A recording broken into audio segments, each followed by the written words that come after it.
Dobro, idete na podcast od Zborova makedonske. Ja sam Marija i ti pomagam podobro da go zborovaš makedonski od jazika. Ono što ke go opravljam v ova epizoda je to koja je razlikata pomeđu učenjето na makedonski od jazik i zborovanjето. V продолжение ke ti postavim nekoliko prašanja i se nadavam neka iskreno ke odgovoriš na njih. Koliko dolgo go izučavaš makedonski od jazika? Da li se nađeš u situaciji da čitaš tekstovi na makedonski jezik, razbiraš što zborova odgovornicite, no ne možeš da zborovaš na makedonski? Koga treba da zborovaš, te faća panika, nisi siguran v naučeното. Se prašuvaš, kako se veliš ovaj zbor, treba li сега da go kažem so člen ili bez člena? Da li može i vošto ovaj zbor ovaka da se kaže? Доколку го учиш македонскиот јазик, а чувствуваш страв и несигурност, сосема е нормално да си ги поставуваш овие прашања. И ќе ти кажам дека секој кој учи некој странски јазик и се наоѓа на ниво A2 или B1, има нејасноти при изговарање на некои зборови, изрази или двоумења. Тоа е вистинскиот опис на познавање на јазикот на ова ниво. Може би ти го разбираш јазикот и оно што зборуваат говорниците, но имаш потешкоти при репродуцирање на јазикот. Или пак зборување на јазикот со потешкоти и паузи. Оно што ја прави разликата помеѓу учењето, односно познавањето на јазикот и зборувањето е еден голем чекор. Учењето на јазикот е познавање на едно когнитивно ниво, или уште може да се каже дека доколку јазикот само се учи, тоа е пасивно познавање на јазикот. Тоа често се случува кога се изучува некој странски јазик. Обично учениците, студентите, одат на часови по македонски, внимателно го слушаат наставникот, ги изработуваат вежбите, редовно ги исполнуваат домашните задачи. Меѓутоа, кога ќе се заврши часот, целата интеракција или контакт со јазикот се губат. Единствен контакт е кога ќе дојдат дома да ја напишат домашната задача. Или пак воопшто нема да имаат контакт со јазикот до следниот час. Нити пак зборуваат со некого на македонски во текот на неделата. Ниту пак слушаат или гледаат емисии на македонски. Едноставно не размислуваат на македонски. Со оваквиот начин на учење на македонскиот јазик, дури и после 5-10 години на учење, нема да се остварат позначени резултати. Може би ќе се чувствуваш дека го знаеш македонскиот јазик или имаш голем вокабулар на зборови.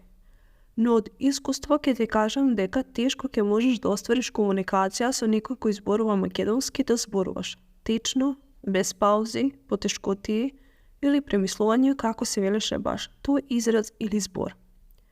Вистинското знаење и познавање на јазикот е способност јазикот да се практикува и зборува во вистински ситуации, а не познавање на изговор на 100 зборови. Тоа што го изучуваш македонскиот јазик 1 година, 2 или 5, не гарантира дека ќе знаеш подобро да го зборуваш. Имам ученици кои после 6 месеци учење на македонскиот јазик, способни се самостојно да составуваат реченици, немаат повеќе страв да комуницираат со изворните говорници, можат слободно да влезат во продавница и да купат тоа што им треба, без да чувствуваат страв, непријатност или да имаат трема кога зборуваат со продавачката или продавачот. Исто така, слободно можат да влезат во некоја институција, да побараат некој документ кој им треба. Активно може да водат разговор, сами да започнуваат разговор со соговорниците. Но имам и ученици кои дури после 1 и повеќе години учење на јазикот ми доаѓаат и велат: јас веќе толку време учам македонскиот јазик, а се уште не можам слободно да зборувам. Тешко ми паѓа да комуницирам со изворните говорници. Тешко составувам реченици. И кога треба да кажам нешто, повеќе време губам додека да ја преведам реченицата во мојата глава која сакам да ја кажам. Кога треба да зборувам, граматичките правила ми се мешаат во главата. Почнуваат сите наставки да ми се мешаат. Кога зборувам, не знам кој член треба да го кажам за да тоа биде правилно. Оно што ќе ти кажам дека проблемот тука не е кој колку години го учи македонскиот јазик, туку како го изучува. На крајот на денот поважно е дали тоа знаење навистина може да се репродуцира или останува затворено во нашата глава. Дали знаењето останува затворено кога ќе излеземе од часот, кога ќе напишеме домашната задача или ќе го затвориме лаптопот. Кога јазикот не се учи со парно, туку со вистинско разбирање и примена, може многу брзо да се напредува. За вистинско знаење на македонскиот јазик и зборување, потребно е вежбање и совладување на препреките и грешките.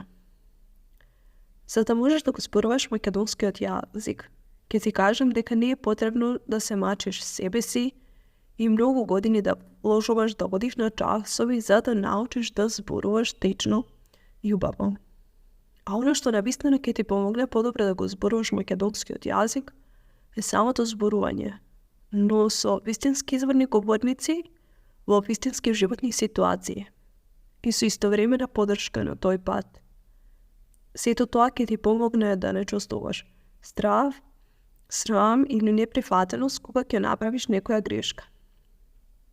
Туку кога грешката ќе се воочи, истата да се запомни, да се објасни и следниот пат ќе внимаваш на употреба на тој збор или израз.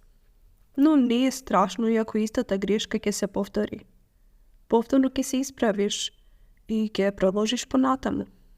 Навистина можеш да го зборуваш македонскиот јазик ако на тој пат имаш вистинска и искрена поддршка.